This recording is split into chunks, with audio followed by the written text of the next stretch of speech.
ಮಂಗಳೂರಿನಲ್ಲಿ ಇವತ್ತೂ ಕೂಡ ಮಳೆಯ ಅಬ್ಬರ ಮುಂದುವರೆದಿದೆ. ಬೆಳ್ತಂಗಡಿ, ಸುಳ್ಯ, ಬಂಟ್ವಾಳ ಭಾಗದಲ್ಲಿ ಧಾರಾಕಾರವಾಗಿ ಮಳೆ ಸುರಿತಾ ಇದೆ. ನಿರಂತರವಾಗಿ ಸುರಿತಾ ಇರುವಂತಹ ಮಳೆಯಿಂದಾಗಿ ಜನಜೀವನ ತತ್ತರಿಸಿರುವಂತದ್ದು. ಮಂಗಳೂರಿನ ಹಲವೆಡೆ ರಸ್ತೆಗಳು ಜಲಾವೃತ ಆಗಿದೆ. ವಾಹನ ಸವಾರರು ಪರದಾಡ್ತಾ ಇರುವಂತಹ ದೃಶ್ಯ ನಿಮ್ಮ ಮುಂದಿರುವಂತದ್ದು.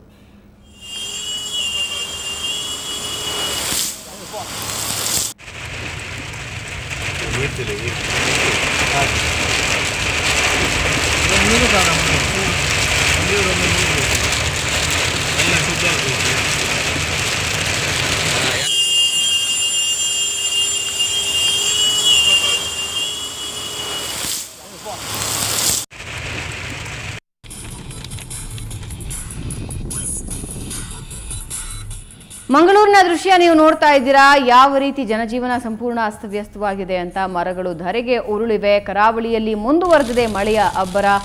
ಸಂಪೂರ್ಣವಾಗಿಯೇ ಮಳೆಯಲ್ಲಿ ತೊಯ್ತಾ ಇದೆ. ಬೆಳ್ತಂಗಡಿ, ಸುಳ್ಯ ಮತ್ತು ಬಂಟ್ವಾಳ ಧಾರಾಕಾರ ಮಳೆಯಾಗ್ತಾ ಇರುವಂತಹ ದೃಶ್ಯ ನೀವೀಗ ನೋಡ್ತಾ ಇದ್ದೀರಾ. ನಿರಂತರ ಮಳೆಯಿಂದಾಗಿ ಜನಜೀವನ ಅಸ್ತವ್ಯಸ್ತವಾಗಿದ್ದು ಹಲವಾರು ಕಡೆ ರಸ್ತೆಗಳು ಜಲಾವೃತವಾಗಿವೆ. ಜನ ಹೊರಗೆ ಬರೋದಕ್ಕೆ ಆಗದಂತಹ ಪರಿಸ್ಥಿತಿ ನಿರ್ಮಾಣ ಆಗಿದೆ. ಬೆಳ್ತಂಗಡಿ, ಸುಳ್ಯ ಮತ್ತು ಬಂಟ್ವಾಳದಲ್ಲಿ ಹೆಚ್ಚಿನ ಮಳೆಯ ಪ್ರಮಾಣ ಜನಜೀವನ ಅಸ್ತವ್ಯಸ್ತಗೊಳ್ಳುವಂತೆ ಮಾಡಿದೆ. ಅಲ್ಲಲ್ಲಿ ಮರಗಳು ಧರೆಗೆ ಉರುಳಿರೋದನ್ನ ನೀವು ದೃಶ್ಯದಲ್ಲಿ ನೋಡಬಹುದಾಗಿದೆ. ಇನ್ನು ಉಡುಪಿ ಜಿಲ್ಲೆಯ ಬಹುತೇಕ ಕಡೆ ರಾತ್ರಿ ಧಾರಾಕಾರ ಮಳೆ ಸುರಿದಿದೆ. ಮಳೆಯ ಅಬ್ಬರಕ್ಕೆ ಒತ್ತಿನೇಣಿಯಲ್ಲಿ ಗುಡ್ಡ ಕುಸಿತದ ಭೀತಿ ಇದೀಗ ಎದುರಾಗಿದೆ. ಉಡುಪಿ ಜಿಲ್ಲೆಯ ಬೈಂದೂರಿನ ಒತ್ತಿನೇಣಿ ಗುಡ್ಡ ಕುಸಿಯದಂತೆ ಸ್ಲೋಪ್ ಪ್ರೊಟೆಕ್ಷನ್ ವಾಲ್ ಅಳವಡಿಕೆ ಮಾಡಲಾಗ್ತಾ ಇದ್ದು, ವಾಲ್ ಅಳವಡಿಸಿಲ್ಲದೆ ಇರೋದ್ರಿಂದ ಗುಡ್ಡ ಕುಸಿತ ಸಾಧ್ಯತೆ ಕಂಡು ಬರ್ತಾ ಇದೆ.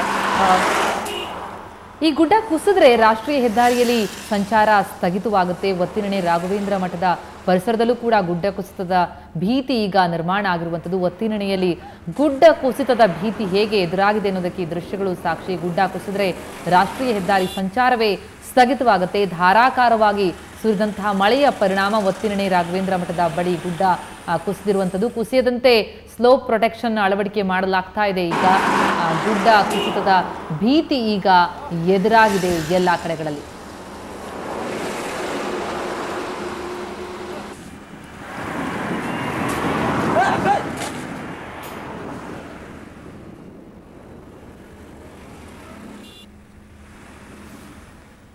ಎಸ್, ಹಾಗೆ ಉಡುಪಿ ಅಷ್ಟೇ, ಮಂಗಳೂರು ಅಷ್ಟೇ ಅಲ್ಲ, ಚಿಕ್ಕಮಗಳೂರು ಜಿಲ್ಲೆಯಲ್ಲೂ ಕೂಡ ಮಳೆಯ ಅಬ್ಬರ ಮುಂದುವರೆದಿರುವಂಥದ್ದು. ನಿನ್ನೆಯಿಂದ ಧಾರಾಕಾರವಾಗಿ ಸುರಿತಾ ಇರುವಂತಹ ಮಳೆ ಶೃಂಗೇರಿ, ಕೊಪ್ಪ, ಮೂಡಿಗೆರೆ, ಎನ್ನಾಪುರ ತಾಲೂಕುಗಳಲ್ಲಿ ಭಾರೀ ಮಳೆಯಾಗ್ತಾ ಇದೆ.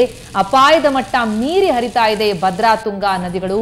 ಜನಜೀವನ ಸಂಪೂರ್ಣವಾಗಿ ಅಸ್ತವ್ಯಸ್ತವಾಗಿದೆ.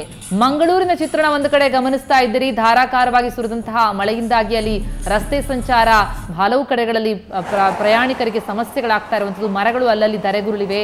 ಹಾಗೇನೆ ಇನ್ನು ಉಡುಪಿಯ ಚಿತ್ರಣಕ್ಕೆ ಬರೋದಾದ್ರೆ ಗುಡ್ಡ ಕುಸಿತದ ಭೀತಿ ಎದುರಾಗಿರುವಂಥದ್ದು. ಹಾಗಾಗಿ ಈಗಾಗಲೇ ತಡೆಗೋಡೆಯನ್ನು ನಿರ್ಮಿಸಲಿಕ್ಕೆ ಅಲ್ಲಿ ಸ್ಲೋಪ್ ಪ್ರೊಟೆಕ್ಷನ್ ಅಳವಡಿಸಲಿಕ್ಕೆ ಮುಂದಾಗ್ತಾ ಇದ್ದಾರೆ. ಹಾಗೇನೆ ಚಿಕ್ಕಮಗಳೂರಿನ ಚಿತ್ರಣ ಗಮನಿಸ್ತಾ ಇದ್ರಿ, ಅಲ್ಲೂ ಕೂಡ ಧಾರಾಕಾರವಾಗಿ ಮಳೆ ಸುರಿತಾ ಇರುವುದರಿಂದಾಗಿ ಸಮಸ್ಯೆಗಳು ಉದ್ಭವ ಆಗಿದೆ ಅಲ್ಲಿನ ಜನರಿಗೆ.